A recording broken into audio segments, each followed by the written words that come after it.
inflasi domestik kita yang tadi sudah kita sama-sama, ketahui dari rilis dari BPS, itu sekarang 4,94% year on year, pada dasarnya memang, mengikuti perkembangan dari ekonomi global. Kita tahu bahwa inflasi domestik ini, mengalami tekanan itu, faktornya karena kenaikan harga komoditas global dan juga karena faktor musiman. Nah, dalam konteks ini seperti biasa, di dalam pengukuran inflasi ada yang sifatnya inflasi inti, inflasi, harga yang diatur pemerintah dan juga volatile food yang, apa namanya, fluktuatif. Nah, dalam konteks ini kita lihat dari 4,94%, inflasi year on year tadi, inflasi inti menyumbang kira-kira 1,92 andilnya. Sedangkan yang, administered price itu 1,15 dan yang volatile food itu 1,87.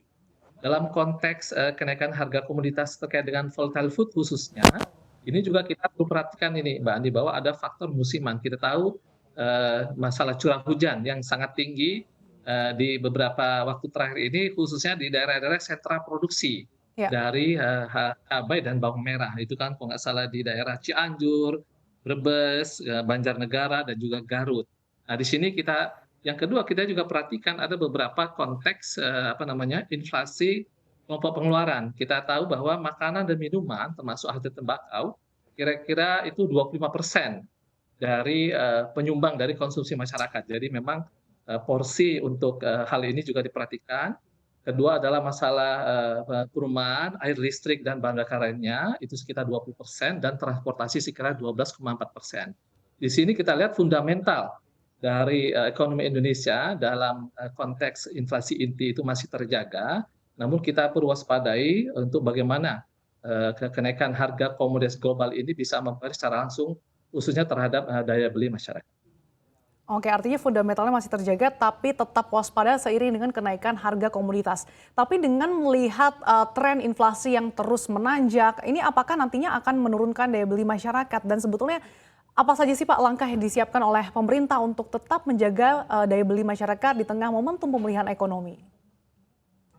Kalau misalnya kita lihat memang, dalam konteks, keseharian, misalnya kita lihat, seberapa besar bantuan pemerintah terhadap masyarakat untuk menjaga daya beli, barangkali kita perlu perhatikan adalah, apa namanya, bantuan pemerintah untuk dana kompensasi, misalnya untuk energi yang BBM ya, dan juga terkait dengan, apa namanya, kompensasi BBM dan listrik, dan juga subsidi. Kita tahu di tahun 2022 awalnya, dana kompensasi BBM dan listrik ini, itu 15 triliun, 18,5 triliun maksud kami. Kemudian sesuai dengan kesepakatan dengan Badan Anggaran DPR itu ditingkatkan, ditambah 275 triliun, jadi totalnya 293,5 triliun. Di samping itu untuk subsidi yang awalnya sudah dianggarkan 206,7 triliun, itu ditambah lagi 77 triliun, jadi totalnya 283 triliun. Mhm. Jadi tambahan dari kompensasi BBM dan listrik dan termasuk subsidi, itu sudah mencapai kira-kira 350 triliun. Nah, di sini memang, upaya pemerintah untuk menjaga agar kenaikan harga, utamanya energi tadi, tidak di-pass-through atau menjadi apa namanya, menjadi kontraproduktif terhadap daya beli masyarakat. Oke. Kemudian untuk yang harga pangan kita tahu tadi juga, sekali faktor musiman, pemerintah juga menjaga bagaimana proses distribusi dari, apa namanya, bahan, pangan tadi sehingga harganya relatif bisa dikendalikan. Nah, di samping kedua hal ini, Mbak Andi, boleh juga, saya tambahkan bahwa pemerintah, juga melihat bahwa, ada program-program tambahan yang perlu diberikan kepada masyarakat. Salah satunya adalah program, Kartu Prakerja. Nah, ini, sampai dengan Juni 2022 ini, sudah disalurkan kira-kira 5,6 triliun untuk 1,6 juta, apa namanya, penerima.